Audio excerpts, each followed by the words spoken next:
je viens en live ce soir parce que voilà, vous avez peut-être remarqué, j'ai envie de faire un peu plus de live en solo pour être connectée avec vous. Et puis pour vous transmettre des choses sur certains thèmes spécifiques ou certaines voilà, choses qui me viennent et qui me paraissent importantes. Là, cette semaine, je vous avais proposé en début de semaine peut-être un live sur un autre sujet. Et puis il y a eu beaucoup de récurrences ces derniers jours qui m'ont invité à évoquer le sujet qu'on va évoquer ensemble. Qui est le sujet des relations saines par opposition aux relations toxiques ou à certains éléments de toxicité qu'on peut trouver dans certaines relations. Et à la notion du coup de soumission, domination, manipulation. Voilà, c'est un sujet qui me tient vraiment à cœur, donc je vais prendre l'espace nécessaire pour ce live. J'ai pris un peu le temps aussi exceptionnellement de préparer ce live, donc j'ai pris des notes, donc parfois je regarde un petit peu sur mon écran à côté pour vous partager le fruit rapidement de mes pensées, de mes recherches sur ce sujet, qui me paraît voilà, vraiment important à la fois au plan personnel, donc individuel, au plan collectif et au plan transpersonnel, dans le sens où je crois que c'est vraiment l'enjeu qu'on traverse aujourd'hui au plan collectif et au plan de l'humanité. C'est aussi pour ça que ça me tenait à cœur de faire ce thème et que ça m'a paru évident compte tenu du nombre de synchronicités que j'ai reçues cette semaine par rapport à ce sujet. Donc je vais vous écrire en commentaire le titre de ce live pour que les personnes qui arrivent puissent avoir conscience de ce qui se joue ici dans l'espace. Et puis vous êtes bien sûr les bienvenus pour poser vos questions et échanger avec moi, juste me partager votre expérience, etc. Et puis moi je vais commencer d'ailleurs ce live en vous disant pourquoi aussi ça me tient à cœur de faire un live sur ce sujet. Voilà. Je vais aussi nous partager un petit peu d'énergie pour purifier l'espace. Je pense que ça va aussi nous soutenir pendant ce live. Voilà, donc un live ensemble ce soir sur les relations toxiques ou saines. Donc on est samedi soir, il est 20h, donc peut-être que vous êtes avec moi en même temps que vous vous préparez pour la suite de la soirée ou que vous m'écoutez en replay, c'est complètement ok. Je sais que beaucoup de gens écoutent en replay, moi aussi je le fais particulièrement. Si vous avez des questions qui vous viennent pendant le replay, écrivez-moi en MP ou en commentaire de la vidéo si vous écoutez ce live sur YouTube. Et moi je serais ravie de vous répondre parce que vraiment, comme je vous le disais, c'est un sujet sur lequel il me semble très important d'échanger. Voilà. Donc mon expérience par rapport à ça, je vous le partage parce que personnellement, je me rends compte aujourd'hui, je vous partageais dans un post, je crois la semaine dernière, à quel point chaque mois qui passe, ma perspective sur mes relations amoureuses passées évolue. Et la conscience que j'ai de qui j'étais quand je suis entrée dans la relation, la conscience de la leçon que la relation m'a apportée, la conscience de ce qui ne fonctionnait pas et ce qui fonctionnait dans la relation grandit. Et j'ai notamment pris conscience de l'espace traumatique depuis lequel moi j'entrais dans la relation. Souvent, je suis entrée dans 2 longues relations à des moments où j'étais soit dans un état de dépression, je pense, on peut le dire, soit dans un état post-traumatique très fort. Et donc forcément, quand on entre dans cet espace, dans la relation, il y a quelque chose d'inconscient qui vient se jouer, où on attend inconsciemment que l'autre nous sauve, et puis on devient aussi parfois le sauveur de la relation. Donc il y a ce schéma de ce triangle de Karpman que vous connaissez peut-être, donc le triangle bourreau, sauveur, victime, qui va se jouer dans la relation. Et personnellement, parmi ces 2 longues relations dont je vous parle, la dernière s'est terminée il y a bientôt 6 ans, même 7 ans je crois, je peux dire, 2016, 2017, 2018, 2019, 2020, 2021, bientôt 7 ans exactement. Et c'est aussi pour ça, je crois que je me sens légitime d'en parler, c'est que j'ai l'impression que j'ai bouclé une boucle, un cycle saturnien, on dit en astrologie, de guérison de cette relation et de prise de conscience en fait de tout ce qui s'était passé dans cet espace. Et aujourd'hui, je peux dire sans honte que c'était une relation vraiment toxique. Jusqu'à il n'y a pas très longtemps, je disais que c'était une relation qui appuyait sur tous mes boutons. Et en fait, je crois que ça, c'est le critère d'une relation toxique, en fait. Donc, on va parler de ça ensemble ce soir. La responsabilité que chacun porte dans ce type de relation, des critères de ce type de relation et des solutions aussi pour dépasser ce type de relation. Et comme je vous le disais, pour moi, l'enjeu, il n'est pas que individuel, il est aussi complètement collectif. Voilà, donc merci aux personnes qui sont là et qui me rejoignent.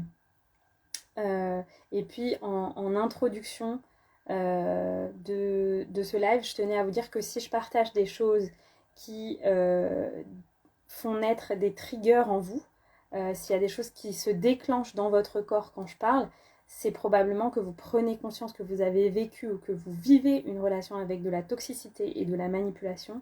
Et dans ce cas, je vous invite à vraiment prendre soin de vous. Si vous en ressentez le besoin, venir échanger avec moi, contacter un thérapeute ou votre thérapeute. En tout cas, voilà, demandez de l'aide et ne pas rester dans cet état où vous sentez que ce que je partage va déclencher des choses parce que par effet miroir, voilà, vous allez peut-être prendre conscience de certaines choses. Et moi, je remercie cet espace ici et les réseaux sociaux parce que c'est aussi en écoutant des lives, des masterclass ou des personnes parler de notions de dépendance affective, de toxicité dans la relation, que moi-même j'ai pris conscience d'à quel point la relation avait été toxique pour moi. Voilà. Et puis aussi en introduction, vous dire que c'est quelque chose qui s'applique aux relations amoureuses, mais c'est quelque chose qui s'applique à toutes les relations, y compris avec soi-même. Donc souvent la relation amoureuse c'est l'endroit de prédilection où ça va jouer parce que c'est un endroit où beaucoup de choses se rejouent. Et c'est aussi des relations qu'on peut expérimenter dans l'espace familial et dans l'espace aussi parfois professionnel. Beaucoup de gens aussi me parlent de ça. Et c'est quelque chose aujourd'hui qu'on expérimente dans le collectif. Voilà pour ça. Donc moi, comme je vous disais, au plan personnel, c'est quelque chose que voilà, je prends conscience que j'ai vraiment expérimenté dans une longue relation amoureuse. Depuis longtemps néanmoins, je sais aussi que c'est quelque chose que j'ai vraiment expérimenté avec notamment une personne de ma famille. Et c'est aussi des choses que j'ai expérimentées dans mon milieu professionnel, puisqu'en fait, je pensais que c'était... J'attirais à moi ce type de situation parce que je pensais que c'était la seule façon dont j'étais digne d'être aimée. Et pour moi, c'était normal d'être aimée comme ça. Voilà. Donc peut-être aussi que pour moi, il y a des émotions qui vont remonter pendant ce live. Et voilà, je m'autorise à être vulnérable avec vous. C'est important pour moi, la médecine de la vulnérabilité, pour les personnes qui me suivent et qui sont déjà venues assister à des cercles ou à des retraites. Donc voilà, je m'autorise dans cet espace aussi en tant qu'exemple, en fait, voilà. Et je demande aussi votre compassion si vous sentez qu'il y a des choses, si vous voyez qu'il y a des choses qui remontent pendant ce live pour moi. Voilà. Et puis, deux autres petites choses que je voudrais vous partager en introduction, c'est que, bien sûr, on peut se considérer comme victime de ces relations, notamment quand il y a des abus psychiques, physiques. Et dans ce cas, c'est ok de se considérer comme victime. Néanmoins, ici, mon but, c'est de ramener de la souveraineté à l'intérieur de nous-mêmes et de l'amour de soi. Et aussi de ramener une perspective plus grande, plus quantique presque, parce que moi, ce qui m'a beaucoup aidée, c'est déjà de réaliser que si j'attirais des personnes toxiques, c'est que peut-être aussi, comme je vous disais, je pouvais avoir de la toxicité envers moi-même, de la difficulté à écouter mes besoins, à être bourreau envers moi-même.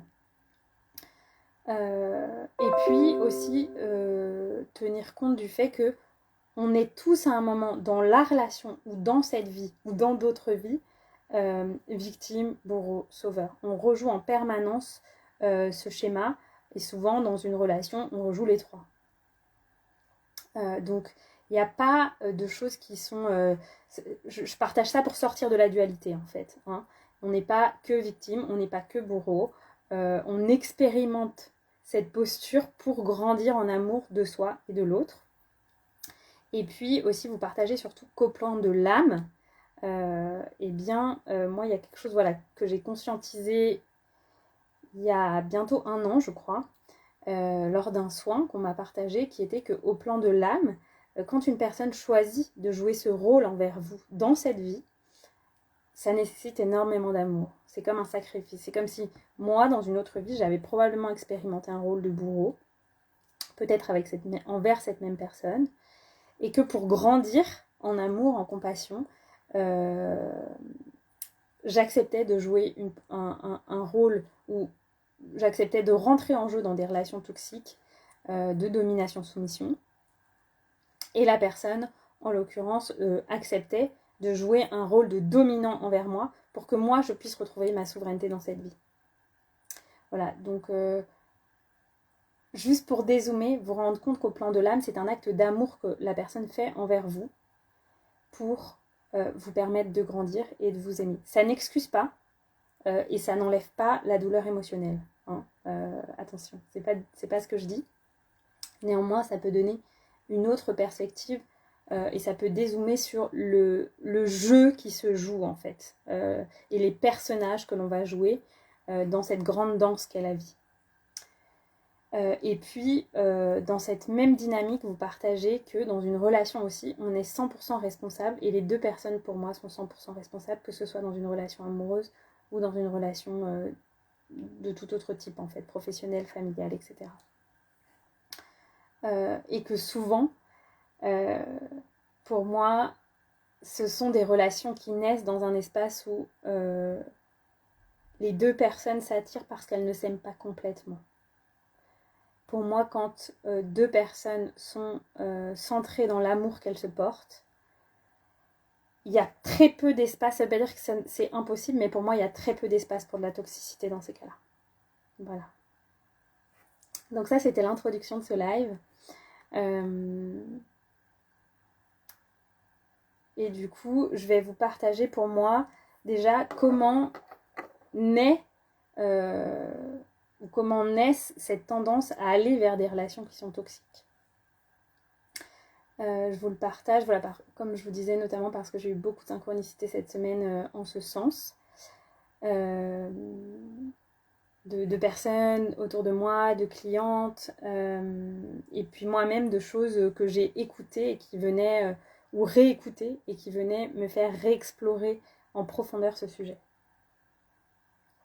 Donc, on va tendance à jouer un rôle de soumission dans une relation quand on a une blessure masochiste qui est souvent en lien avec une blessure d'humiliation que l'on a.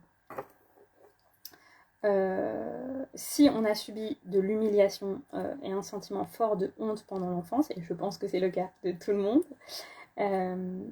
eh bien, on va avoir tendance à reproduire cette situation parce qu'on va considérer, comme je vous le disais dans mon cas, que c'est normal d'être traité de cette façon. Donc on va considérer que c'est normal d'être moqué, d'être humilié en public ou devant d'autres personnes. Et la dynamique de ces relations toxiques, c'est notamment le fait que cette humiliation, elle va aller crescendo dans la relation. Donc d'abord, ça va être une petite moquerie.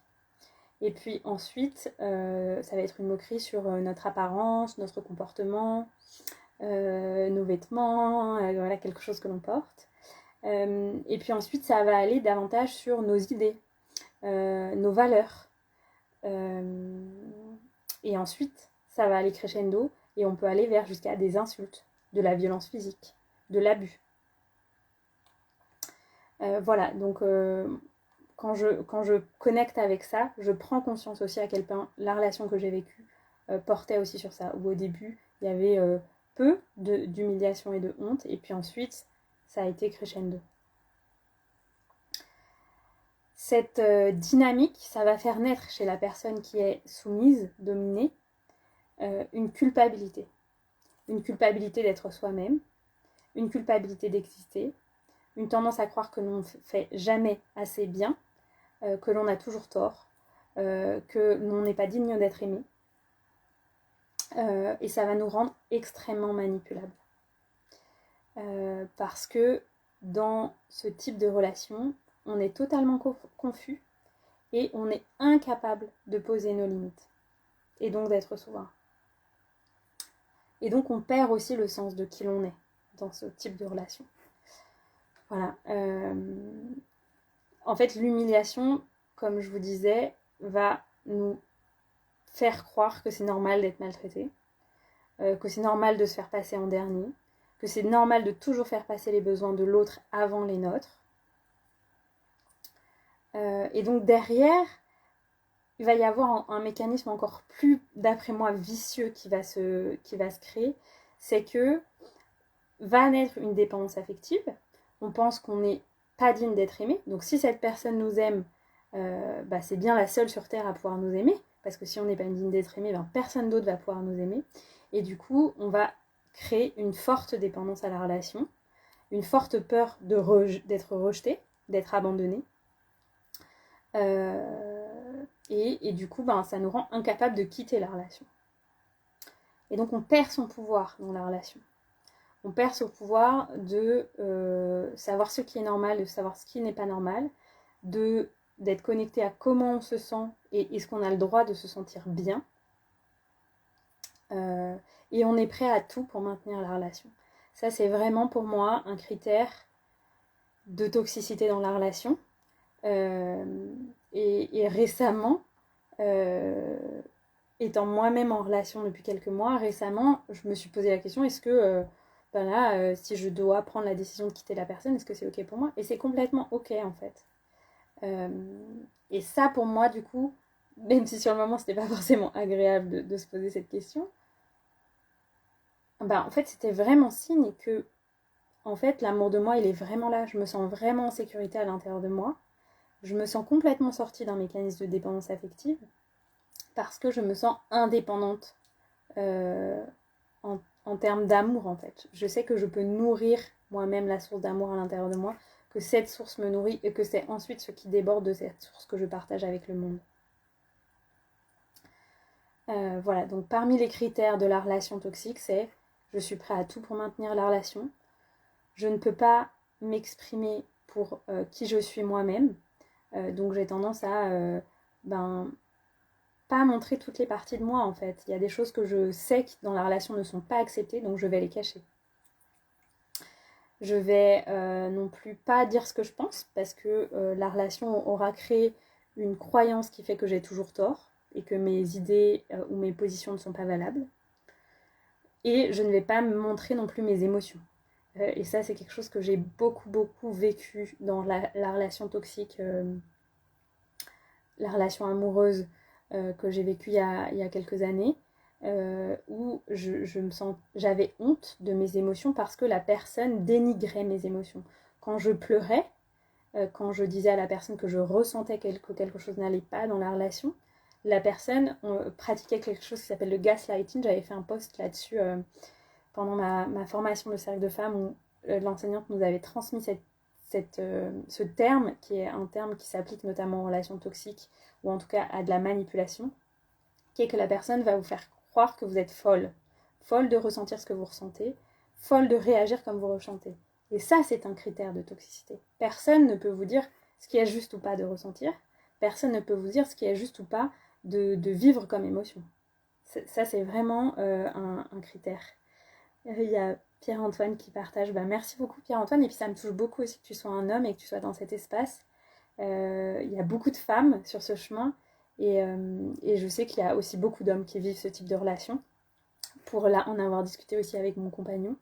Et donc je suis aussi contente de pouvoir partager ça à des hommes, parce que je crois que voilà, on a tous et tout un chemin à faire par rapport à ça, et pour moi c'est très précieux qu'on soit tous en chemin par rapport à ça. Et aussi de sortir parfois de l'image d'Épinal qu'il n'y a que des hommes qui sont dominants et que des femmes qui sont dominées. Je pense qu'on est tous complètement responsables, comme je disais en début de live. Merci Pierre-Antoine. Donc voilà, ce que je disais comme critère, c'est notamment donc ne pas se sentir assez en sécurité pour se sentir vulnérable et subir ce type de manipulation, que vous pouvez retenir ce terme, gaslighting, donc c'est un terme anglais où la personne va dénigrer nos réactions. Je crois que c'est un terme qui est issu d'un film Je vous reposterai, je pense, le post où je rappelais le concept, etc. Et comment se traduit exactement le concept. Et voilà, ça pour moi, je me souviens à quel point je me sentais mal dans ces situations où je me sentais gaslightée parce que dans mon corps, dans mon intuition, je ressentais que quelque chose n'allait pas. J'en parlais à la personne, donc je me montrais vulnérable, mais la personne dénigrait ce que je ressentais, dénigrait le fait que je me sentais pas en sécurité, dénigrait le fait que du coup je pouvais plus faire confiance à mon corps. Donc en fait la personne me disait mais t'es complètement folle de ressentir ce que tu ressens dans ton corps. Donc en fait ça créait une séparation et une défiance entre moi et mes sensations dans mon corps. Ce qui est très intéressant, c'est que du coup ça m'a appris ensuite à faire vraiment confiance à ces sensations dans mon corps parce que pour moi, le corps ne ment jamais. Et donc, si vous ressentez quelque chose dans votre corps en lien avec une relation, écoutez cette sensation, dialoguez avec cette sensation. Prenez le temps de lui demander quel est son message. Quel est son message pour vous dans la relation. Voilà. Donc, je vous disais aussi en critère, c'est une relation où on ne peut pas exprimer ses émotions. Aussi une relation où, comme on est dans une vraie situation d'insécurité et on se suradapte en permanence à l'autre pour pas que l'autre tombe dans des formes de moments d'humiliation envers nous, de violence envers nous, de critique envers nous, de dénigrement, on va aussi douter de l'amour que l'autre nous porte. Donc on va être tout le temps dans une recherche d'amour et de rechercher des preuves que l'autre nous aime parce qu'on est tout le temps en insécurité en lien avec le fait, avec l'amour que l'autre nous donne. Et ça, je vois aussi entre maintenant et les 7 années dont je vous ai parlé où cette relation toxique s'est terminée, dans ma vie amoureuse, je n'ai pas pu construire une relation longue d'amour. Donc il y a eu presque 6-7 ans de pause, 6 ans je peux dire. J'ai eu des rencontres, mais je n'étais pas capable de m'investir émotionnellement pour différentes raisons. Et notamment parce que je pense que j'avais besoin de me reconstruire de cette relation. Et j'observe aujourd'hui que je me sens complètement en sécurité dans la relation dans laquelle je suis. Et c'est ce qui m'a le plus marqué au début de la relation. Et je l'ai dit à la personne, je lui ai dit, tu me fais sentir tellement en sécurité. Et je n'ai pas de doute en fait que cette personne m'aime. Parce que je le vois dans son comportement au quotidien, dans ses actes, dans ses mots, dans son toucher, dans ce qu'elle me dit, que je suis aimée. Et donc je ne me sens pas en insécurité. Et ça, je crois que c'est très très important parce que ça n'agit pas que sur le mental. Tout mon corps se sent en sécurité. Et ça me paraît fondamental au plan du système nerveux que mon corps se sent en sécurité dans la relation. Sinon, on va recréer des traumatismes en permanence par la relation. Et en fait, c'est soit l'un, soit l'autre. Soit on va revivre des traumatismes parce que la relation est insécurisante, soit la relation va nous permettre de guérir des traumatismes. Et hier, j'ai fait un live avec mon amie Niranjan et on échange depuis 2020 et on s'est rencontrés l'été dernier, l'été 2021. Et tous les deux, on était dans une longue période de célibat conscient. Et voilà, la vie a fait que des personnes sont rentrées dans notre vie pour une relation relativement consciente, l'un et l'autre. Et on échangeait tous les deux à quel point, dans une relation sécurisante, le traumatisme se guérit aussi. Et ça nécessite beaucoup de reprogrammation. Mais dans une relation consciente, c'est dans la relation, en fait, de par la sécurité que vous apporte la relation, que tous les traumatismes du passé vont pouvoir se reconstruire.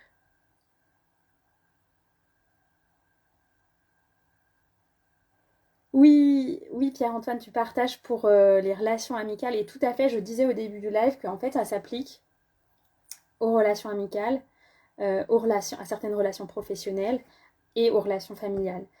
Et puis, je disais aussi surtout que ça se joue au plan collectif aussi pour moi, parce que dans le collectif, dans la situation que l'on vit depuis 2020, il y a de la manipulation, il y a de la domination, il y a de la soumission, il y a de la confusion, et il y a de la difficulté à poser ses limites. Donc c'est vraiment un enjeu qui est personnel, qui est collectif et qui est transpersonnel, dans le sens où ça affecte toute l'humanité.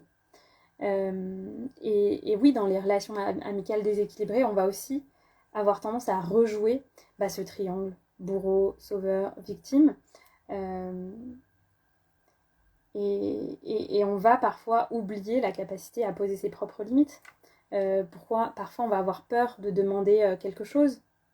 On va avoir peur de dire que nous on doit partir à cette heure-là parce qu'on sent que la personne a tellement besoin de nous qu'on se fait vampiriser. Et c'est aussi ça que je voulais vous dire, c'est que au-delà du fait que la personne qui est soumise, elle se sent aussi complètement confuse. Le dominé va avoir tendance à lui demander de s'isoler et va créer, va dire qu'elle n'aime pas vos amis, elle n'aime pas telle personne, etc. Donc ce qui va se créer chez le dominé, c'est un sous-ego, donc vraiment un ego rétréci. Et ça va aussi jouer au plan énergétique, c'est-à-dire que souvent notre cœur, il va se rétrécir, le chakra du cœur va vraiment se rétrécir. On est dans une posture de suradaptation, de sacrifice, on se fait passer en dernier, on oublie ses besoins, et on n'arrive même pas à les identifier, nos besoins. Souvent, ça c'est vraiment un critère aussi de fait qu'on a été pendant longtemps dans des relations toxiques. Et pour moi, voilà, le principal critère, c'est la confusion. On est complètement confus sur qu'est-ce qui est normal, qu'est-ce qui n'est pas normal, qui on est à l'intérieur de nous-mêmes, qu'est-ce qui est tolérable, qu'est-ce qui n'est pas tolérable. Et on ne sait pas poser ses limites. Et en fait, ce qui est anormal devient presque normal. Et dans les critères, en fait, de la relation, donc ça, pour moi, c'était un peu les sources et les conséquences sur le dominé de ce type de relation. Les critères, et plutôt côté dominant, ça va être une personne qui a une forte emprise sur le soumis. Et du coup, le dominé, lui, il finit par être dans une incapacité à réfléchir. Moi, quand je vous disais, quand j'étais dans ces situations de gaslighting, je savais plus en fait. Je savais plus si j'avais raison, si j'avais tort, je savais plus si je pouvais faire confiance à mon corps, je savais plus si j'étais quelqu'un de valable, je pensais que j'étais folle et que peut-être voilà, j'étais folle et je devrais être accompagnée pour une forme de paranoïa. Enfin voilà, je me suis vraiment posé ces questions-là. Et donc j'avais plus la force de savoir qui j'étais et si c'était juste ce que je ressentais, ce que je disais, etc. Je me sentais vraiment confuse. Et à l'inverse, le dominant, en fait, dans la relation, quand je vous disais, parfois on n'ose pas poser ses limites dans la relation, que ce soit une relation amoureuse ou amicale, c'est que la personne va se nourrir, en fait, de notre énergie. Et va se nourrir de ce jeu de domination-soumission. Et elle, alors que chez nous, ou chez la personne qui est dominée, ça va créer un sous-ego, chez le dominant, qui peut aussi parfois être nous, ce qui va se jouer, c'est un surego. Donc la personne va se créer un ego qui est complètement, qui relève presque de la mégalomanie. Et en fait, ce qui se joue, c'est que chez le dominant, il y a des pulsions destructrices qu'on ne maîtrise pas. Et c'est ça qui crée une insécurité dans la relation. C'est que la personne pète des câbles sans qu'on comprenne pourquoi et qu'est-ce qui a déclenché cette pulsion destructrice chez la personne qui génère de la violence qui peut être soit sous forme d'un ton violent, d'un geste violent, d'un mot violent, voilà, de quelque chose qui n'est pas adapté dans une relation saine. Ce qu'il faut savoir par rapport à ça, et ce que moi aussi j'ai compris, notamment pour le coup dans la relation avec un membre de ma famille où c'est joué pour moi ce schéma de domination-soumission, c'est que souvent ces pulsions destructrices, elles sont liées à une forte blessure narcissique qui a pu naître dans l'enfance, de différents types. Soit ça peut être un enfant qui n'a pas reçu de cadre et du coup qui devient tyrannique envers ses parents. Soit ça peut être un enfant qui s'est senti trahi, jeune, et du coup ça va le rendre avec une vraie blessure de trahison qui va le rendre contrôlant, soit un enfant qui s'est senti rejeté, humilié, soit à l'inverse un enfant qui a grandi dans un cadre très excessif avec de la violence et qui va reproduire ce cadre. Donc ça c'est pas pour excuser, c'est juste pour peut-être davantage mettre de la compassion envers l'autre, envers soi, et comprendre que dans ce qui se joue aujourd'hui, c'est juste qu'on est tous dans un état de traumatisme lié à ce qu'on a pu vivre enfant et lié à ce qu'on revit encore aujourd'hui. Ce qu'on rejoue dans la relation envers les autorités, envers nos proches, envers... voilà. Puisque, comme je vous disais, c'est global. Et donc ces personnes-là, de par ces blessures, notamment quand on a la blessure de trahison, ce qui va, dans les croyances limitantes que vont porter ces personnes, ça va être ben, je peux faire confiance à personne, je ne peux compter sur personne, j'ai besoin de tout contrôler pour être sûr de ne pas être de nouveau trahi, blessé, rejeté, humilié. Il n'y a que moi qui sais bien faire. Tout le monde doit faire comme moi et tout le monde doit penser comme moi. Parce que ça va créer un simulacre, un peu je pourrais dire, de sécurité pour la personne qui lui permet de vivre avec son traumatisme en fait. Et donc les personnes vont aussi avoir besoin que l'on soit comme elles, qu'on devienne vraiment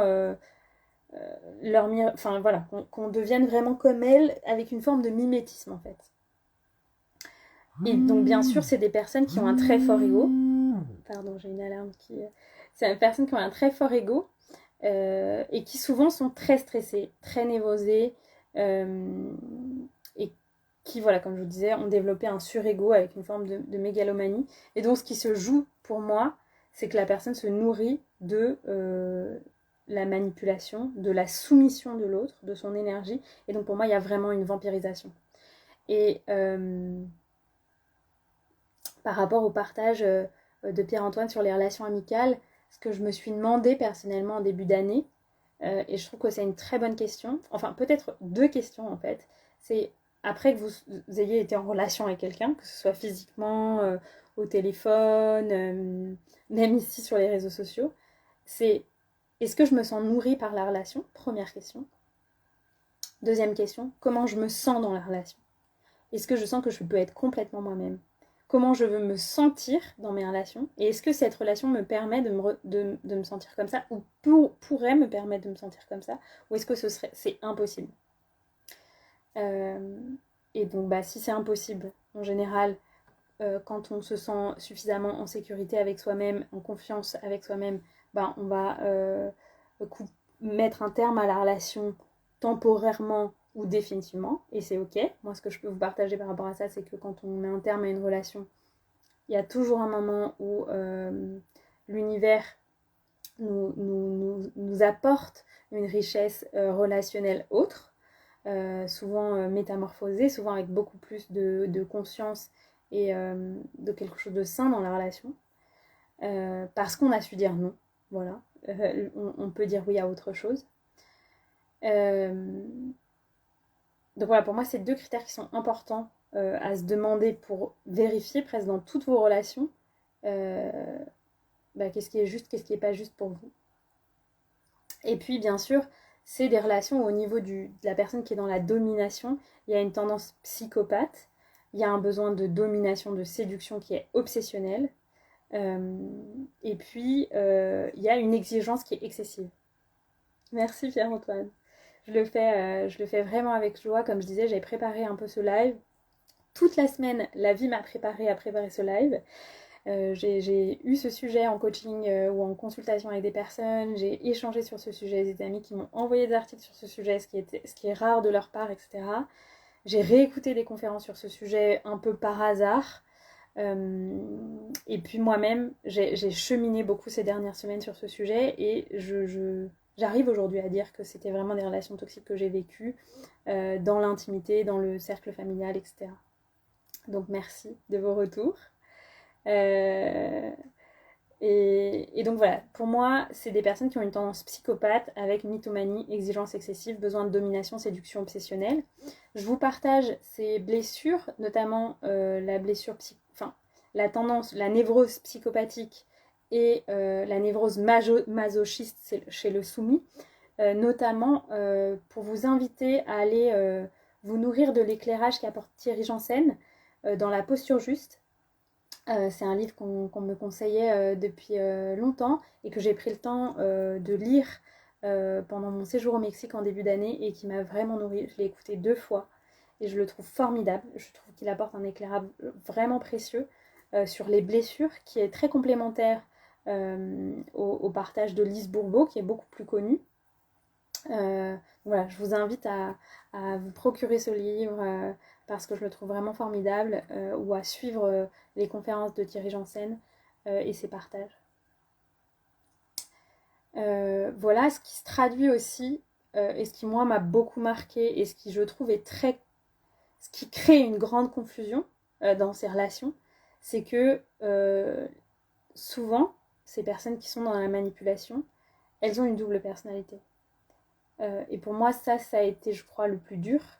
C'est de voir que ce gaslighting qui pouvait se jouer dans mes relations intimes se jouait aussi dans mon entourage, notamment dans cette relation dans mon cercle familial, où les personnes ne voyaient pas la perversité de la relation parce que souvent, ce sont des personnes qui ont une double personnalité.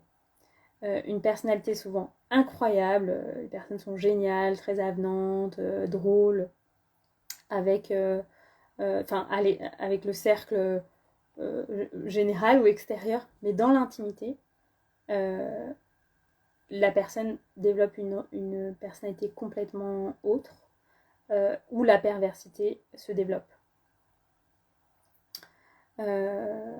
Et donc ça, je trouve que c'est presque le plus dur. Et ça a été une des choses les plus dures aussi pour moi, c'est de parfois dire aux personnes de mon entourage, écoute, je me sens pas en capacité de venir parce qu'il y a cette personne, parce que je me sens trop blessée par la relation, et donc pour l'instant je ne me sens pas en capacité de venir. C'est pas pour critiquer l'autre, c'est juste pour poser ses limites. Et voilà, je sais que ça, pour moi, ça a été un long chemin, que pendant des années, les gens se sont tus, les gens n'ont rien dit dans mon cercle familial. Et puis, quand moi, j'ai vraiment guéri la blessure avec un processus thérapeutique, et puis en apprenant chaque jour, comme j'apprends encore aujourd'hui à poser mes limites, les personnes ont reconnu face à moi qu'il y avait un vrai dysfonctionnement et que dans ce qui se jouait dans la relation entre moi et la personne, il y avait de la toxicité. Mais pour eux, dans la relation avec cette personne, il n'y avait aucune toxicité. Et pour moi, ça, c'est aussi vraiment un critère. Et ce que je peux aussi partager, et que moi, j'ai vécu, alors plus dans la relation intime, parce que dans la relation familiale, de par sa proximité, la longueur de la relation, c'était un peu différent. Mais ce que j'ai remarqué, c'est que plus l'emprise est grande, plus les pulsions destructrices vont être importantes et récurrentes, et plus en fait la personne va se révéler quand elle va sentir qu'elle a l'emprise totale sur vous et que vous êtes presque prisonnière. Quand elle va sentir que vous n'êtes plus en capacité de décider de couper la relation ou pas. Et ça, je trouve que c'est particulièrement dur dans les relations familiales parce que souvent on a une grande culpabilité à couper la relation. Je prends un exemple qu'on m'a partagé, que moi je n'ai pas vécu, mais qu'on m'a partagé. Par exemple, ça peut être dans une relation amoureuse, quand un enfant naît ou quand la personne tombe enceinte, hop, le comportement dans l'intimité de la personne va complètement changer. Pierre-Antoine demande, est-ce que les informations partagées ce soir se trouvent dans le livre de la posture juste ou auriez-vous d'autres références autour de ces notions? Alors, dans la posture juste, il y a surtout ce partage sur le masochisme, la blessure psychopathique, etc. Tous les autres partages, c'est plus lié à moi, mon chemin, des choses que moi j'ai compris. Ou des ateliers que j'ai écoutés, des choses que moi j'ai suivies. Donc c'est plus un mélange de mon expérience, le reste. En tout cas, la posture juste, ce sera forcément un bon complément. Voilà. Néanmoins, ce live sera en replay et je le mettrai sur ma chaîne YouTube. Donc vous pourrez le réécouter. Et je vais réfléchir à si j'ai d'autres références à vous partager sur ce sujet, en livre notamment. Voilà. Je réfléchirai et je vous le partagerai en story ou voilà. Je pense qu'il y a plein de choses. Mais pour moi, c'est un processus vraiment global. Parce que aussi, ce sont vraiment des relations qui sont médecine. C'est des relations qui qui nous invitent à grandir en souveraineté. Et c'est ce qui se joue au plan collectif aujourd'hui. Et donc au plan de la relation, justement, pour moi, ce qui se joue, au-delà de ce jeu de dominer, dominant, etc., qui, comme je disais au début du live, pour moi est un jeu que l'on joue au plan de l'âme, donc ne pas forcément s'attacher à ses noms, à ses rôles, etc. Ce qui se joue, c'est une incompatibilité de blessure. Il y a cette tendance fusionnelle à la relation, puisqu'il y a comme une codépendance affective. Il y a profondément la croyance que la relation ne peut pas se terminer.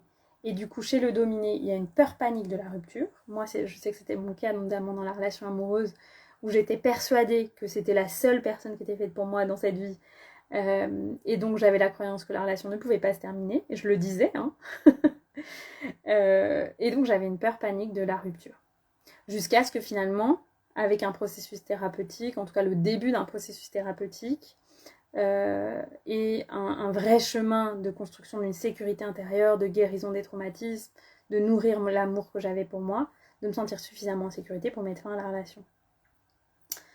Donc, ce qui se joue dans la relation pour moi, c'est cette incompatibilité de blessure, dans le sens où, à l'époque, moi j'avais une peur panique de l'abandon, donc j'avais peur qu'on m'abandonne, donc j'étais prête à tout pour ne pas être abandonnée. Pour finalement réussir à, entre guillemets, abandonner la personne, ce qui montrait que j'étais guérie en fait de mon traumatisme. Mais souvent, voilà, il va y avoir ces incompatibilités de blessures. Par exemple, je vais avoir peur d'être rejetée et je vais me sentir tout le temps rejetée dans la relation.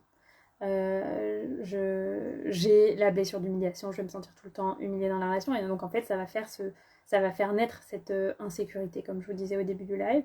On se sent aussi beaucoup limité, en fait on ne se sent pas dans son plein potentiel dans la relation.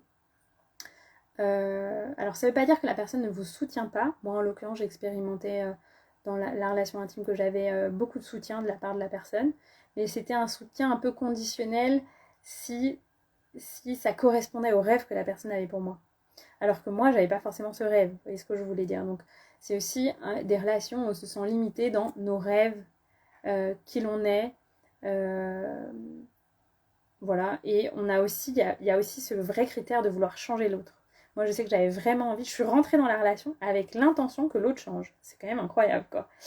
Et donc pour l'autre, c'était exactement pareil. L'autre me renvoyait aussi ça. Il avait envie que je sois différente au plan physique, sur plein de choses. Donc pour moi, c'est aussi, ça fait aussi partie des critères et des choses qui sont liées à l'incompatibilité de blessure. Aussi parce que quand on a suffisamment d'amour de soi, on n'accepte pas une relation où la personne veut nous changer. La personne, elle nous prend comme on est. Voilà. Et donc pour clôturer un peu ce live, je vais aller et vous partager, je vais aller vers l'espace des solutions en fait. Donc il y a notamment la première solution que je vais vous partager qui est dans le livre La posture juste. Et puis les autres solutions, c'est plus des choses que moi j'ai pu recevoir d'enseignants, des choses que moi j'ai pu constater. Et je salue mon amie Juliane qui vient sur ce live et pour qui ça résonnera aussi parce qu'on a beaucoup échangé sur ces sujets de toxicité des relations, notamment dans le cadre familial ou dans le cadre amoureux.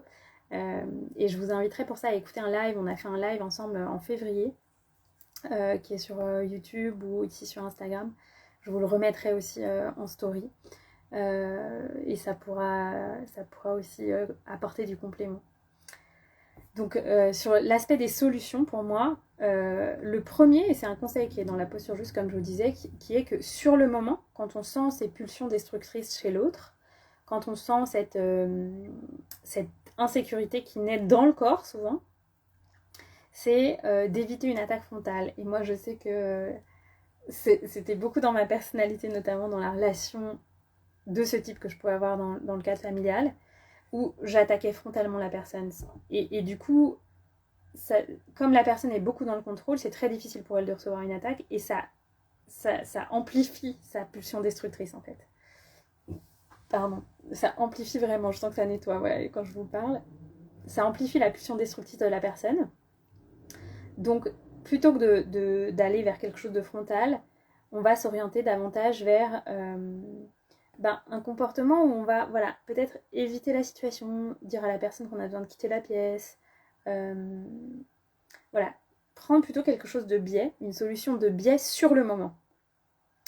Et puis, si on choisit de rester là, sur le terrain de jeu, entre guillemets, avec la personne, c'est de la regarder avec du respect de l'amour et de la compassion, mais pas de pitié. Parce que vraiment, ça, c'est quelque chose qui est très violent pour la personne qui va être dominée.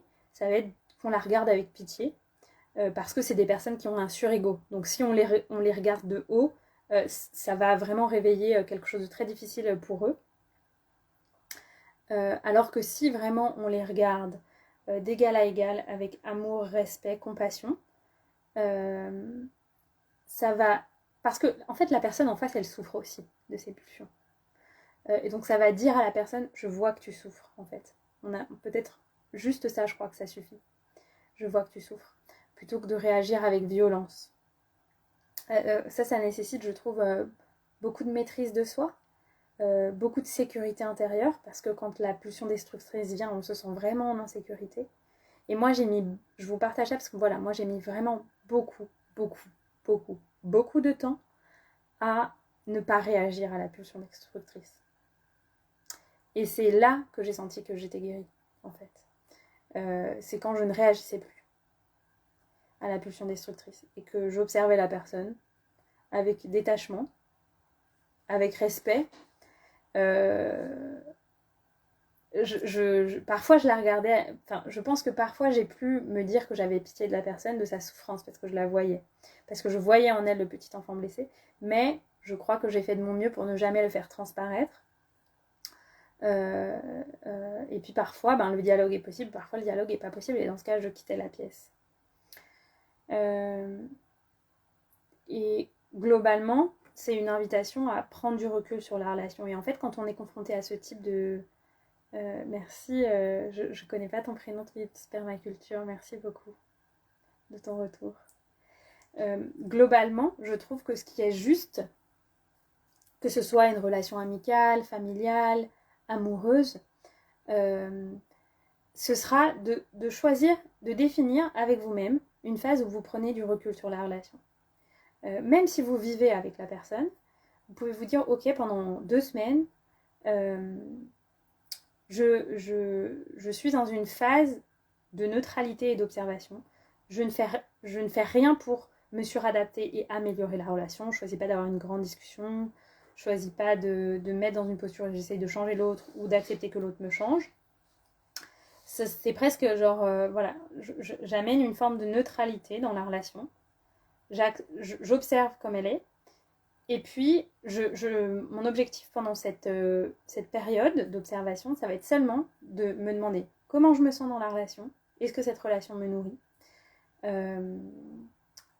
est-ce que je suis sereine si je décide, et est-ce que je suis en capacité de quitter la relation en fait. Si je ne suis pas en capacité de choisir la relation et que je me sens incapable de quitter la relation sans me sentir détruite, là, je vous inviterai à entamer un chemin thérapeutique ou ce qui résonne pour vous. Pourquoi je dis un chemin thérapeutique? Parce que pour moi, ou un coaching avec un aspect thérapie, mais pour moi, dans la thérapie, il y a aussi quelque chose qui se guérit. C'est aussi ce qui peut se passer en retraite, notamment, qui se guérit dans le fait de créer une relation où on se sent en sécurité avec quelqu'un. Et qu'il y ait quelqu'un qui soit là pour nous voir, pour nous entendre, pour nous faire sentir vus, entendus, écoutés, légitimes dans ce qu'on ressent. Et ça va vraiment guérir ce gaslighting dont je vous parlais, qui peut se jouer dans les relations toxiques. Donc voilà, choisir une période, moi personnellement, alors je n'avais pas forcément la sagesse de le faire dans la relation intime dans laquelle j'étais, néanmoins dans la relation familiale que j'ai vécue, j'ai fait ça. Pendant tout un temps, j'ai dit ok, là pendant plusieurs semaines, je ne parle pas à la personne, je prends du recul et je prends soin de moi. Aussi dans ce type de période, vraiment vous concentrer sur vous, prendre soin de vous, prendre soin de vos besoins, etc. Et voir comment la relation évolue dans ce contexte.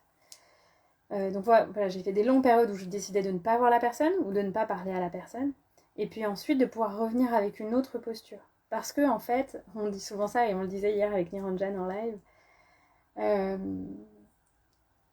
c'est souvent un test de revenir dans sa famille après un long voyage, un long chemin thérapeutique, etc.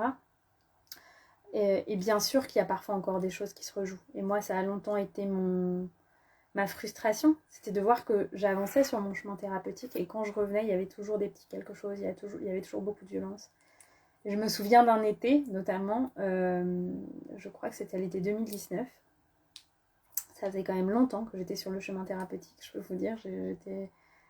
J'ai commencé ce chemin en 2013. Alors à mon rythme, et puis je crois qu'aujourd'hui les énergies du moment font que tout va beaucoup plus vite qu'à l'époque. En tout cas en 2019 c'était encore très difficile pour moi, il y avait encore des pulsions destructrices dans cette relation que j'avais avec cette personne, sauf que pour moi c'était devenu intolérable. Et donc à ce moment là je me suis posé la question, est-ce que je suis prête à ne plus jamais voir cette personne et à perdre du coup le lien avec d'autres personnes de ma famille? Et ce qui est venu à ce moment-là, c'était oui en fait. Et donc j'étais en capacité de couper la relation sans me sentir détruite et sans être dans le sacrifice pour quelqu'un d'autre en fait. Et puis aussi à ce moment-là, je me suis dit ok, je vais tenter d'autres méthodes. J'ai senti que le processus thérapeutique était arrivé à un terme pour moi. Et j'ai choisi d'aller vers d'autres méthodes, notamment les constellations familiales, qui m'ont beaucoup aidée. Et puis aussi un coaching vraiment sur ça aussi, l'amour de soi, la relation, guérison de l'enfant intérieur, deux coachings même, puisque j'ai été accompagnée en présentiel par une personne qui était thérapeute en Inde, puis ensuite une coach en France. Donc voilà, tout ça pour vous dire que ça peut être un long chemin, comme ça peut ne pas être un long chemin et ça peut se guérir rapidement. Ce que je crois néanmoins, c'est que on ne sort pas complètement indemne de ce type de relation et que donc ça demande du temps de se reconstruire, de développer l'amour de soi à l'intérieur de soi. Ce que je voulais vous partager en fait, c'était toutes les pistes pour se guérir en fait à l'intérieur et se reconnecter à qui l'on est vraiment, en fait, se souvenir de sa puissance, se souvenir de qui l'on est.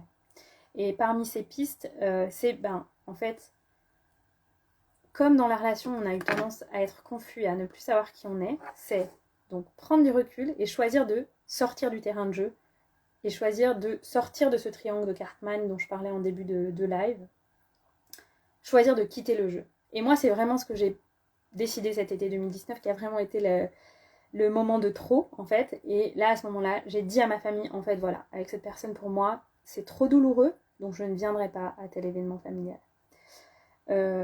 J'ai dit aux autres personnes, voilà, là, c'est trop douloureux pour moi, donc peut-être qu'on ne se reverra plus, parce que pour moi, pour l'instant, ça n'est plus possible de revoir cette personne. Donc j'ai posé mes limites, en fait. Et j'ai décidé que le jeu était terminé, en fait. J'ai dit, ok, le jeu est terminé. Je ne joue plus le rôle de la victime dans cette relation. Et puis ça correspondait avec un long chemin de connaissance de soi. Donc pour moi, les pistes, c'est développer l'amour de soi et l'estime de soi qui pour moi vont ensemble. Quand on développe l'estime de soi, on développe l'amour de soi qui est vraiment la fondation pour moi de toute une vie. Et ça passe par guérir son enfant intérieur. C'est quelque chose que j'ai vraiment investi et je dis souvent que la guérison de cette période particulière qu'on vit dans l'humanité, pour moi, elle passera chez tout le monde par la guérison de l'enfant intérieur et des traumatismes qui y sont liés. C'est aussi pour ça aujourd'hui qu'il y a beaucoup de recherches et beaucoup de partages qui se développent sur la notion de traumatisme et de système nerveux. Pour ça, je vous invite à aller voir les travaux de Gabor Maté, M-A-T-E, qui est un docteur qui s'est spécialisé sur ça, la guérison des traumatismes, et notamment le film Wisdom of Trauma, que je trouve extraordinaire, qui a parfois été gratuit. Je ne sais pas s'il est encore gratuit sur Internet, mais en tout cas, je vous invite vraiment à le voir. Et il montre comme quoi, voilà, on est tous détraumatisés, de par aussi le transgénérationnel, et que c'est pour moi la priorité numéro 1 de ce monde, c'est de guérir nos traumatismes et de s'engager envers soi-même à le faire un petit peu régulièrement, en étant accompagné avec soi-même, etc. Et à s'offrir la sécurité, en fait, dans notre environnement, avec les personnes avec qui l'on est, dans nos relations familiales, dans nos relations amicales, dans nos relations amoureuses, à créer de la sécurité qui va permettre de guérir ces traumas juste en étant de nouveau dans une relation sécurisée, en fait. Et choisir de ne pas se laisser insécuriser par l'extérieur. Moi, personnellement, je n'ai reçu très peu d'infos en lien avec de l'insécurité depuis ces dernières années. Oui, exactement. Gabor Maté, Pierre-Antoine, c'est exactement ça. Wisdom of Trauma. Tu vois, les ressources me sont venues spontanément. Merci d'être là et de demander, en fait. D'oser demander, ça fait partie aussi pour moi des choses qui font partie de l'amour de soi, c'est d'oser demander de l'aide. Donc voilà, je dirais en priorité numéro 1, développer l'amour de soi, l'estime de soi. Et donc dans ça, il y a guérison de l'enfant intérieur.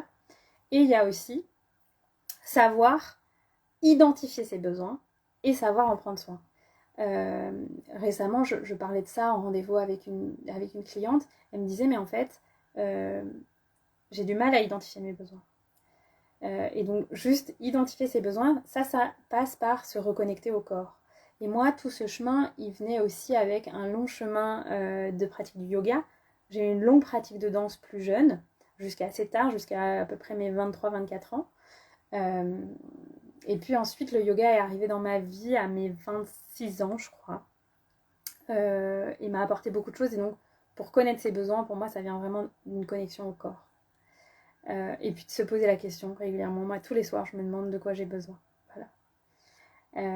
Et quels ont été les besoins que je n'ai pas pu remplir aujourd'hui et comment je peux faire pour les remplir. Est-ce que je peux demander de l'aide à quelqu'un pour m'aider à les remplir? L'autre chose pour moi, c'est de, comme je vous disais, donc créer une sécurité intérieure. Et ça passe par la capacité à poser ses limites. Et ça, c'est un grand, grand, grand chantier. Comme je vous disais, je l'expérimente encore. Et pour moi, ça va avec le people pleasing. En fait, le people pleasing, c'est quand on pense qu'on n'est pas suffisamment... que être soi ne suffit pas pour être aimé. Et personnellement, par exemple, dans le cadre familial dans lequel j'ai grandi, j'ai vraiment enregistré cette croyance que être moi ne suffisait pas à être aimé. Et du coup, j'ai créé un comportement de suradaptation, de people pleaser, vraiment, vraiment beaucoup, pour recevoir de l'amour de mes parents. Donc je le dis, c'est vraiment sans jugement envers eux. Hein. C'est la façon dont moi j'ai expérimenté cette expérience. Peut-être qu'une autre personne n'aurait pas du tout ressenti ça. Et donc, en fait, quand on est people pleaser, on ne sait. C'est ce que je disais, il y a aussi de nouveau une forme de confusion. On se fait passer en dernier, etc. Et donc, la médecine de ça, c'est médecine de poser ses limites. Apprendre à dire un vrai oui, apprendre à dire un vrai non. Oser dire non quand on a envie de dire non. Oser dire un vrai oui quand on a envie de dire oui. Et pour moi, ça va avec vraiment ce chemin de vulnérabilité, ce chemin de vérité et de connaissance de soi. Comment je peux être vraie, comment je sais qui je suis dans mon essence et comment je peux le refléter à l'extérieur en fait. Donc voilà. Et puis l'autre chose, et ça va créer une sécurité en fait, une sécurité à l'intérieur, puisque je choisis quand je m'ouvre à la vie aux autres et je choisis quand je dis non en fait. Et c'est la seule condition de se sentir en sécurité à l'intérieur de soi. Et quand on dit à quelqu'un, et je trouve que dans toutes les relations, en fait, on a l'opportunité de poser sa limite. Quelqu'un, à un moment, peut faire une petite moquerie sur vous et vous pouvez lui dire, mais en fait, c'est pas ok pour moi qu'on se moque de moi. Ou quelqu'un, ou juste le ton dont on va vous parler, c'est pas ok. Et vous allez pouvoir dire à la personne, c'est pas ok, en fait, ce ton-là avec moi. C'est très simple, c'est ferme, et ça nécessite parfois du temps de pouvoir s'affirmer à ce point, quoi, comme ça. Et ça, le yoga m'a aussi beaucoup aidé en venant me connecter à mon 3e chakra, qui est l'espace de la souveraineté et du non. Merci à toi, Twins. Donc voilà, donc ça fait partie de mes pistes pour amour de soi, estime de soi, sortir du people pleasing avec la médecine des limites.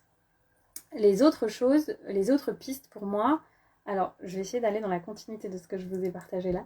Je vais aller dans la continuité. Il y a bien sûr développer sa posture d'être souverain, donc dans tous les plans, en se demandant, en fait, est-ce qu'il y a des espaces dans ma vie où je ne me sens pas souveraine? Et bien moi, par exemple, quand je me suis posé cette question, il y a notamment dans, par exemple, je trouve que financièrement, la posture que l'on a avec les établissements bancaires, par exemple, je ne me sens pas souveraine. Voilà, ça peut être plein de choses, quoi. Ou certaines choses dans la relation où je sens que je pourrais développer encore plus le potentiel que j'ai envie de vivre dans la relation. Et ça ne tient qu'à moi d'insuffler ça dans la relation. Donc voilà, c'est après de la conscience sur les choses, dans quel espace je peux être souveraine. Et pour moi, la souveraineté, ça vient avec quelque chose qui m'est très précieux, qui est l'esprit critique. Et dans ce qui s'est joué, et ce qui se joue peut-être encore un petit peu depuis 2 ans, c'est que beaucoup de gens ont oublié l'esprit critique parce que on est manipulé par les médias notamment. On se laisse manipuler en fait par les médias parce que rien ne nous y oblige. Et donc ça va être, est-ce que j'ai un regard critique envers l'information qui m'est donnée? Est-ce que je suis en capacité de vérifier cette information? Qu'est-ce que je ressens dans mon corps quand on me partage cette information? Est-ce que je sens que cette information est juste ou pas du tout? Et moi, parfois, en fait, sur plein de choses, je sens qu'il y a des choses qui me dérangent. Mais dans mon corps, en fait, je ne sais pas vous dire, j'ai l'intuition que ça n'est pas juste. Que c'est probablement faux. Que c'est probablement une manipulation. Et donc ensuite, quand je ressens ça, soit j'ai l'élan d'aller vérifier, soit je demande à des personnes autour de moi ce qu'elles en pensent, est-ce qu'elles ont fait des recherches dessus. Et je trouve que c'est tout un travail. Parfois, je demande à la vie de m'apporter des infos sur ça. Parce que, bien sûr, même Internet n'est pas forcément neutre. Et qu'on a tendance à avoir des personnes autour de nous qui pensent la même chose que nous. Donc je trouve que c'est une grande école en fait, de se poser cette question, de confronter les points de vue, d'écouter les points de vue de tout le monde, et de revenir encore à soi et de se dire ok, moi, quelle est ma vérité? Voilà, donc il y a cette posture qui me tient à cœur de souveraineté et d'esprit critique. Et puis il y a ensuite de choisir quand est-ce que on est prêt à revenir en relation ou dans la relation. Typiquement pour moi, pour la relation familiale dont je vous parle, je remercie la technique des constellations familiales et notamment mon amie Francine parce que suite à ce moment où j'ai dit vraiment stop et j'ai pratiqué les constellations, il y a quelque chose qui a switché en fait. Je me suis sentie vraiment souveraine dans la relation. Et donc j'ai pu retrouver un espace où je suis en contact avec la personne très occasionnellement, mais voilà, je suis en contact avec elle et j'ai pas eu besoin de couper définitivement la relation. Néanmoins, pour moi, dire à un moment stop et dire je coupe pour quelques semaines ou pour quelques mois, c'est salvateur. Et je connais peu de gens qui se sont sortis de relations très toxiques sans couper. À un moment, en tout cas, temporairement. Donc, le point sur lequel je veux aller sans digression, c'est d'observer, notamment pour le coup dans la relation amoureuse, quand est-ce qu'on se sent prêt à revenir dans une relation. Et je vous disais, pour moi, il y a eu vraiment une longue période où je n'ai pas pu être en mesure émotionnelle de m'investir parce que j'avais trop peur que se rejoue cette toxicité. En fait, je me sentais vraiment en insécurité dans le fait d'être simplement en relation amoureuse. Et donc, ça va être à la fois d'être complètement ok avec le fait de s'offrir une forme de célibat conscient et de trouver le confort dans la solitude. Et pour ça, moi, ça, c'est un critère de relation saine. Je suis ok d'être seule, je suis ok de ne pas être en relation, je suis ok de m'offrir des moments de solitude dans la relation, et je suis ok quand l'autre me demande d'être seule dans la relation. Donc tout ça, la solitude, je la chéris. Pour moi, ça a été très inconfortable, j'ai beaucoup fui la solitude. Je suis quelqu'un globalement d'assez sociable, qui aime beaucoup les gens. Et donc, j'ai été, je pense, très peu seule dans ma vie. Et je crois que c'est que l'année de mes 30 ans où j'ai vraiment eu la force de me confronter à ma solitude et de passer des longs temps seule avec moi-même. Donc voilà. Et Pierre-Antoine qui écrit mes conseils en commentaire, donc c'est super parce que vous allez pouvoir les relire. En tout cas, qui prend des notes. Donc merci pour ça. Donc voilà, je disais les vertus de la solitude parce que en fait je pense qu'il y a un moment où c'est ce qui montre qu'on se sent suffisamment en sécurité, qu'on a suffisamment d'amour de soi. C'est qu'on se sent ok d'être très heureux seul. Et c'est pas une fin en soi d'être en relation.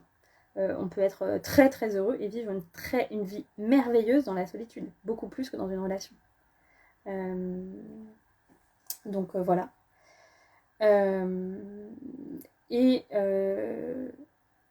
Du coup, voilà, ce que je vous disais, mais que je vous ai déjà partagé, c'est que quand on se sent prêt, expérimenter une relation où on sentira qu'il y a plus de conscience de la part des deux personnes, mais de toute façon c'est vibratoire. Une fois que vous avez mis de la conscience sur vos blessures, sur vos traumatismes, vous n'attirerez plus des personnes ou très peu des personnes toxiques, etc.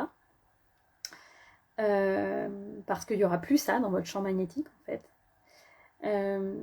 Et donc le fait d'être dans la relation, ce que je vous disais, ça va reprogrammer le trauma et vous allez guérir dans la relation. Aujourd'hui ça va, mais pour moi les premiers mois, jusqu'à il y a encore peu de temps en fait, dans la relation, j'avais des moments de bug en fait, je vais être totalement sincère avec vous, j'avais des moments de bug de voir le confort et la sécurité que la personne m'apportait. Je me disais, je buguais, parfois il y avait des moments de silence, et j'étais là, ah, ok, la personne peut m'offrir ça.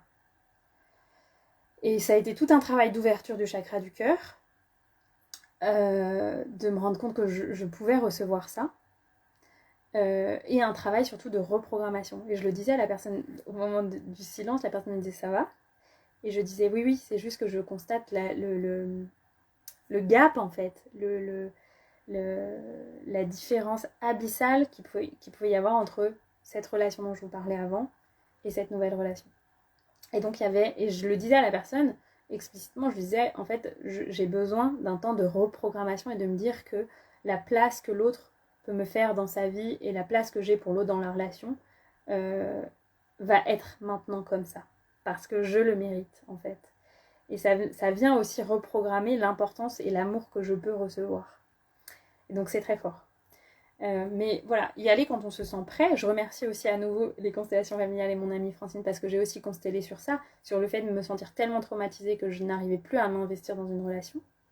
Donc on peut consteller avec les constellations familiales, pas uniquement sur des sujets qui ont attrait à la famille. Donc pour moi il y a ça, choisir si on semble que si ça nous semble juste un moment une période de célibat conscient et choisir quand c'est juste pour nous de revenir dans une relation. Et moi je sais que j'ai aussi beaucoup dit non à des personnes parce que je me sentais pas en fait, je me sentais pas prête d'être en relation. Et c'est ok, c'est parfois frustrant mais c'est ok. Et puis pour moi il y a aussi tout un travail de pardon. Dans le fait d'avoir vécu ce type de relation.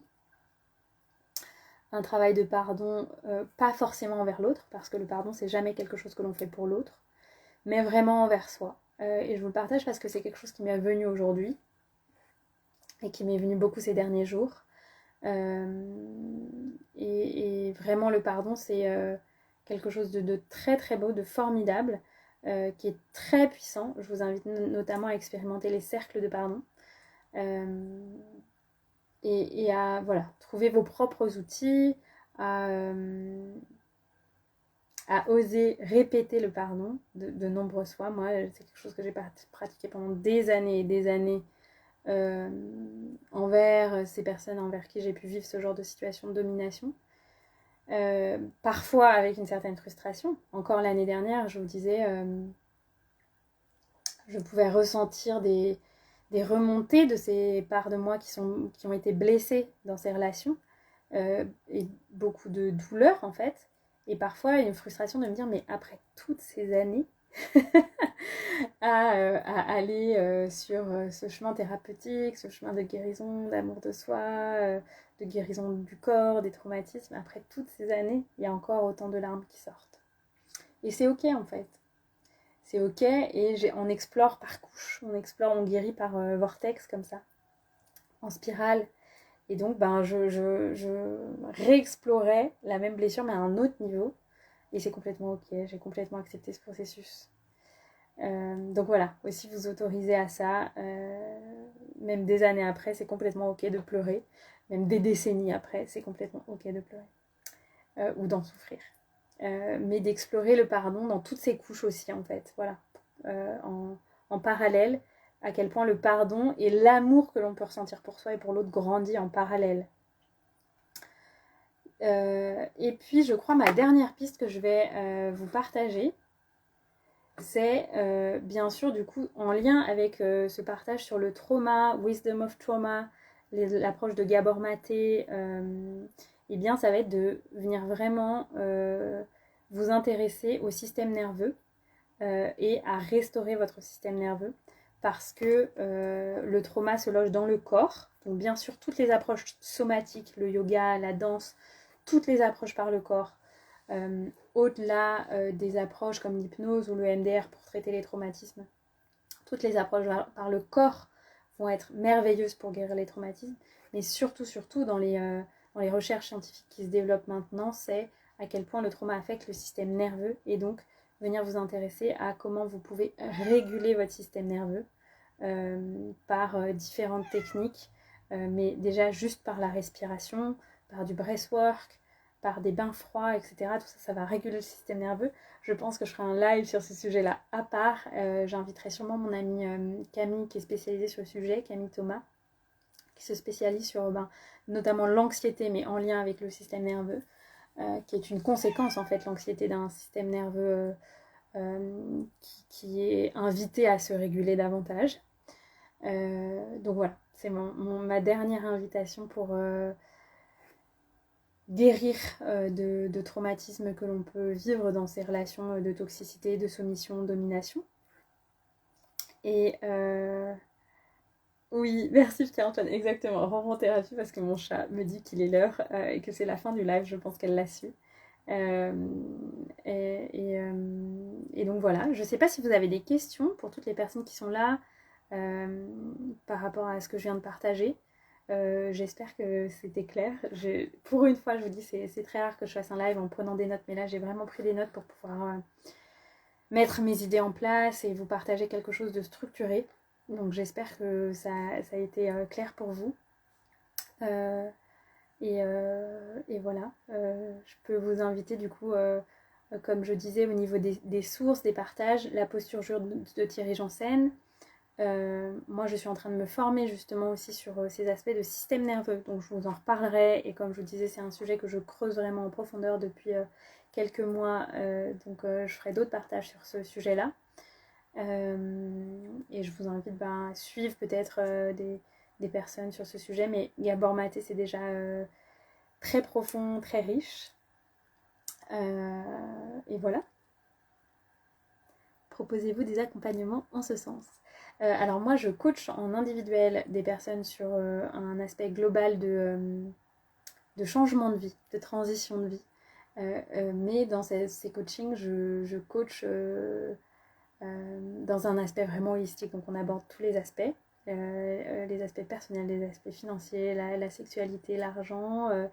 Mais il y a vraiment une dimension thérapeutique de guérison de l'enfant intérieur qui me tient vraiment à cœur. En ce moment, je ne prends plus d'accompagnement individuel. Je vais terminer les accompagnements individuels, là, je pense, d'ici la fin de l'été, pour revenir avec d'autres formats bientôt, qui seront des formats plus collectifs. Je verrai si dans cet espace, il y aura des formules, notamment pour ça, l'amour, les relations conscientes. Je suis en train de complètement restructurer mon activité. Donc je ne peux pas encore me positionner sur ce qui va exactement se passer à la rentrée. Je sais que ça va être quelque chose de très grand, de complètement nouveau. Je ne sais pas encore quoi. Par contre, je peux vous conseiller des personnes pour vous accompagner, soit des thérapeutes, notamment quelqu'un moi qui a été mon thérapeute et que j'affectionne beaucoup, ou d'autres thérapeutes qui fonctionnent à distance ou en présentiel en fonction de ce que vous avez besoin. Et voilà. Et pour moi, il y aura d'autres partages, etc. je pense sur ces sujets. Donc restez ici. Pour l'instant, juste je partage de cœur à cœur et je verrai comment je peux accueillir vos demandes dans un espace qui sera peut-être un espace de groupe pour partager tous ces sujets d'enfants intérieurs, de traumatismes, de relations conscientes. Je sais que je vais être amenée à plus partager sur ces sujets-là, je le sens. Je ne sais pas encore comment. Voilà. Mais tu peux me contacter en perso si tu souhaites que je te recommande des personnes, Pierre-Antoine. Et merci de ton courage de te faire accompagner sur ces sujets-là, ou en tout cas de vouloir avancer sur ton chemin à toi, sur cette souveraineté à l'intérieur de toi et l'amour de toi. Est-ce qu'il y a d'autres questions ? je suis là, encore un petit peu. Et puis si d'autres questions vous viennent, si vous écoutez en replay, voilà, vous pouvez mettre un commentaire, vous pouvez m'écrire en message privé, par email, ou en commentaire si c'est sur YouTube. Je serais ravie de vous répondre. Et puis je vous le partage aussi parce que beaucoup de personnes ont partagé gratuitement sur ces sujets-là et ça m'a tellement aidé, ça m'a tellement nourri, au-delà de tous les accompagnements que moi j'ai pu m'offrir, qui ont été les plus beaux cadeaux que je me suis fait. Souvent avant d'investir dans un accompagnement, on doute, on se pose la question. Et en fait, je remercie les personnes qui m'ont dit, notamment une amie qui m'a dit une fois que le plus bel investissement qu'on peut faire dans sa vie, c'est soi-même. Et je crois que j'aurais jamais pu oser me dire que j'aurais le droit de vivre la vie que je vis aujourd'hui. Une vie très très libre, où je suis très indépendante, où je peux être très à l'écoute de mes émotions, où je peux accueillir des relations très conscientes comme ça autour de moi. Et où j'ai pu transformer aussi les relations avec ma famille. Et j'ai vu que mon amie Francine s'est connectée là et je la remercie. J'ai cité son nom plusieurs fois dans le live. Vous pouvez aller voir si vous êtes intéressé par les constellations familiales. C'est Solel Coaching, SOLE2LE Coaching, son site internet, son Instagram. Et on propose une retraite ensemble fin juillet pour femmes. Et on proposera une retraite ouverte à tous le premier week-end d'octobre en Auvergne. C'est de retraite. Si vous êtes intéressés, et où on évoque notamment ces sujets-là, en fait, de guérison du traumatisme, de guérison de l'enfant intérieur, des blessures de l'âme. C'est un sujet sur lequel Francine a aussi beaucoup cheminé. Et donc voilà. Là-dessus, elle accompagne avec une vision très thérapeutique, mais aussi chamanique à laquelle elle s'est formée. Je ne peux que vous la recommander. D'ailleurs, elle accompagne en individuel, si vous le souhaitez. Voilà, je crois que c'est la fin de ce live. J'ai été contente d'être avec vous ce soir, à un horaire un peu de l'apéritif ou du dîner, en fonction pour vous. Mais voilà, c'était super ok. Et puis je sentais que c'était important en fait de le faire. Donc merci à toutes les personnes qui ont été là jusqu'au bout. Je suis très touchée du temps précieux que vous prenez pour m'écouter et partager et poser vos questions. Je sais qu'on est tous très sollicités, donc merci d'être là et au plaisir de repartager avec vous. Et puis si vous sentiez que ce live peut aussi aider quelqu'un, vous pouvez lui partager en privé. Voilà, je sais aussi que ça peut faire grandir cette posture d'être souverain qu'on est amené à avoir dans le monde. Donc voilà, si vous avez envie de partager, partagez avec joie.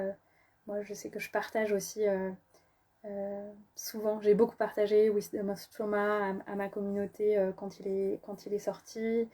Voilà, juste je sais que... Et les gens parfois me demandent, mais pourquoi tu partages autant? Et je sens que c'est vraiment, comme je disais hier, une obligation de conscience pour moi, vu le chemin que j'ai pu parcourir, de partager et d'offrir des solutions aux gens. Voilà.